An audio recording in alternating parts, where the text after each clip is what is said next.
Terima kasih Anda masih bersama kami dalam Berita Papua hari ini. Untuk Anda yang baru saja bergabung, akan kami sajikan kembali 3 berita utama.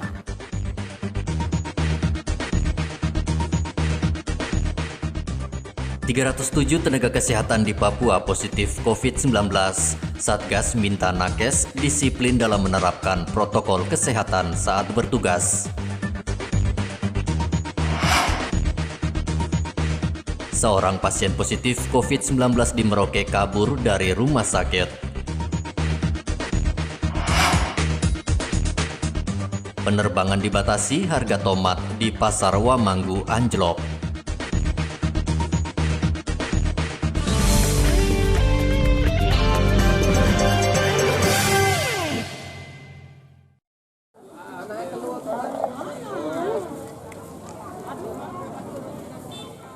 Sepekan terakhir, harga tomat di Pasar Wamanggu Merauke terus mengalami penurunan. Pedagang terpaksa menjual tomat Rp2.000 per kilo.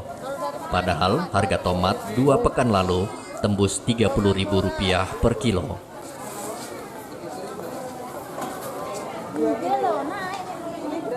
Menurut sejumlah pedagang, anjloknya harga tomat disebabkan karena hasil panen petani tinggi, sementara permintaan warga rendah.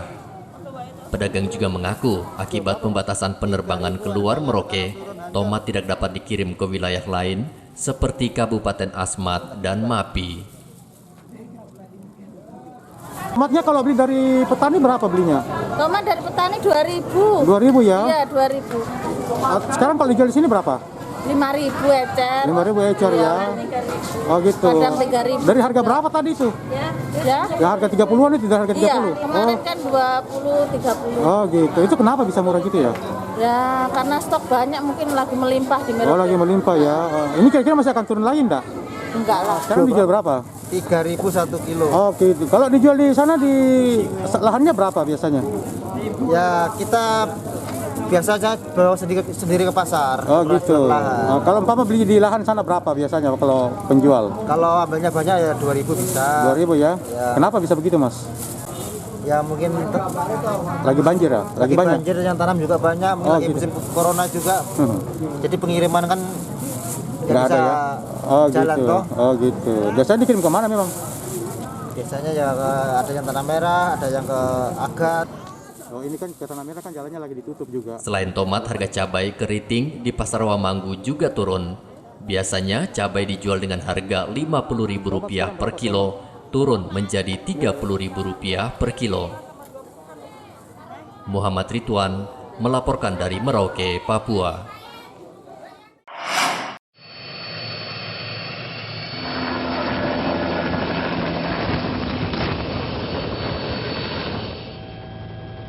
Menggunakan helikopter, Badan Penanggulangan Bencana Daerah Mimika mendistribusikan sembako pada ribuan warga di 3 kampung yang terdampak longsor.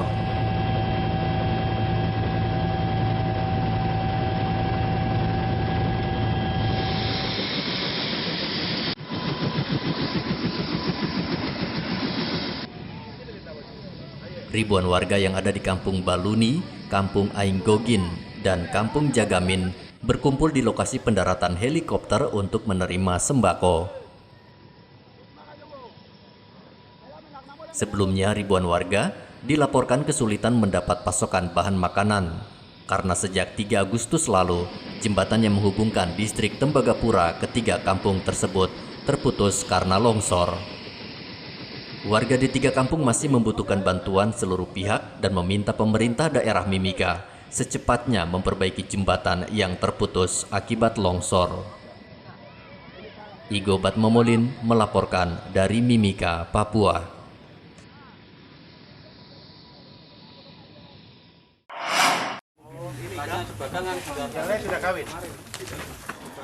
Sejumlah peternak sapi di Kabupaten Kero minta pemerintah daerah menyiapkan pasar khusus penjualan ternak sapi.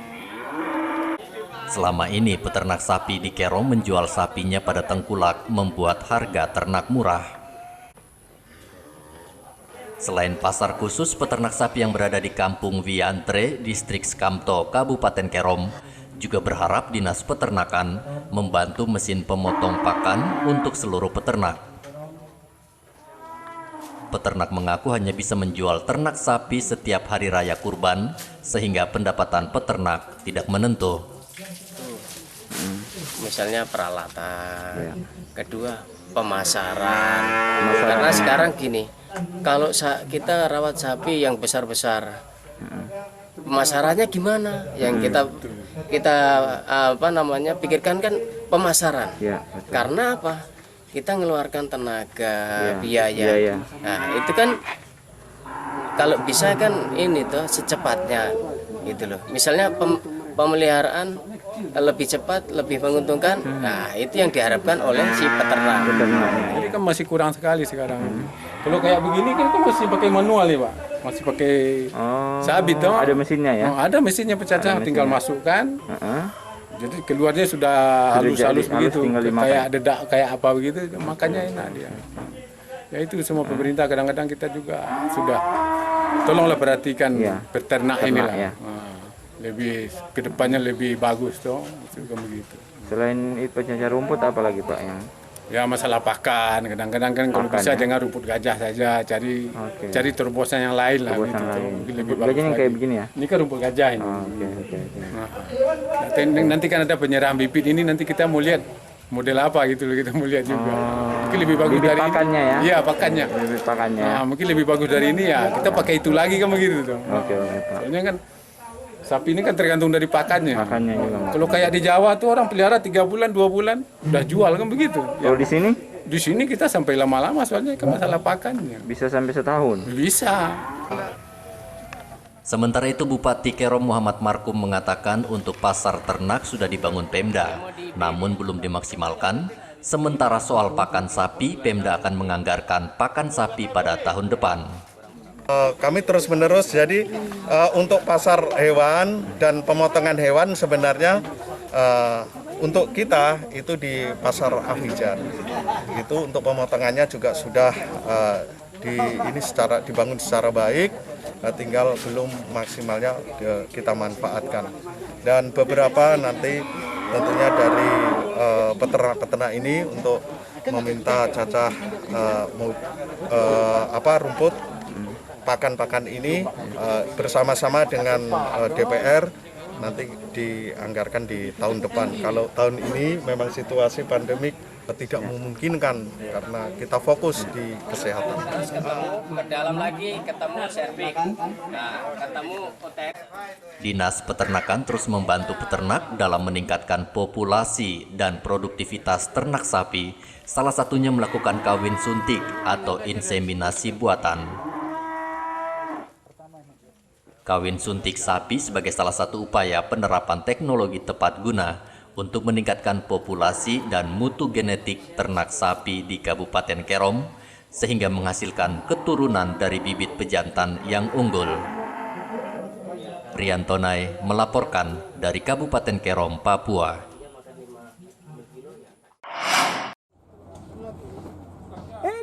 4 bulan tidak beroperasi, Satgas COVID-19 izinkan puluhan kapal kargo di Pelabuhan Rakyat Merauke beroperasi kembali.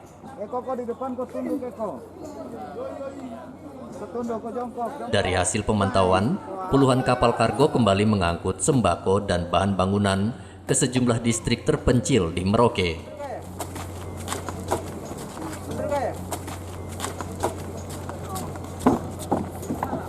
Anak buah kapal kargo senang karena Pemda kembali mengizinkan kapal kargo beroperasi sehingga harga sembako yang sempat mahal bisa kembali normal. Berapa kali waktu itu, berapa lama sempat nggak berlayar Pak waktu COVID itu? 1 bulan. 1 bulan, ya itu kenapa Pak? Iya, begitu sudah dari COVID yang bikin sampai kita hambatan di berlayar ini. Berlayar. Nah itu dampaknya seperti apa Pak di pedalaman itu? Ya. Yang dampaknya apa seperti di pedalaman itu? Barang-barang bagaimana di sana Pak? Kebutuhan pokok bagaimana? Iya, kebutuhan pokok kalau kita terlambat berarti barang di sana semua kosong. Oh kosong iya, gitu. Nanti masyarakat mengamuk. Oh gitu. Iya, iya. Jadi ini sekarang sudah muat berapa kali nih sejak ini? Sudah muat 3 kali. 3 kali nih ya selama 4 bulan ini ya? Iya, iya. Ini muat apa aja Pak? Muat dari sembako. Sembako. Barang kekurangan kios begitu. Ini mau kemana Pak? Mau Asmat Pantai Kesuari begitu. Berapa lama perjalanan ke sana itu?